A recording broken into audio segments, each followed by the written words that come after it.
با سلام خدمت تمام دوستان و عزیزانی که تو کار آنتیک، زیرخاکی و اشیاء عتیقه هستن. این کلیپ رو گذاشتم دوستان براتون که دقت کنید گول این افراد سودجو و کلاهبردار رو نخورید. خیلی زیاد شدن اینجور افراد که اجناس تقلبی و جعلی رو میارن و دنبال افرادی میگردن که این اجناس رو نشناسن. سمت چپی که میبینید هویتش حامد لطفیه که مقیم استان زنجانه. سمت راستی موسا افشاره که محل زندگیش هشگرده و یه کارگاهیشون هم توی زنجان داره. مواظب باشید دوستان سرتون کلاه نره. این افراد خیلی زیاد شدن. هر جا دیدید سریعا به بچه وزارت اطلاعات خبر بدید که اقدام بکنن.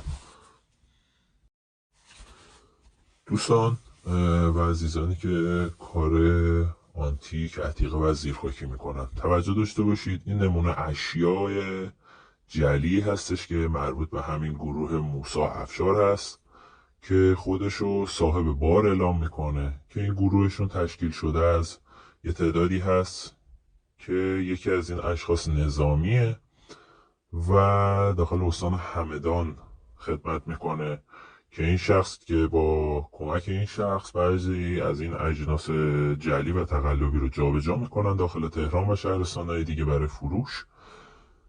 و معاون آقای این موسی افشار که برای جلسات میره حامد لطفیه. حتما حواستون باشه نمونه این اجناسی که دارید میبینید الان روی میز تماما جعلی و تقلبی هستن.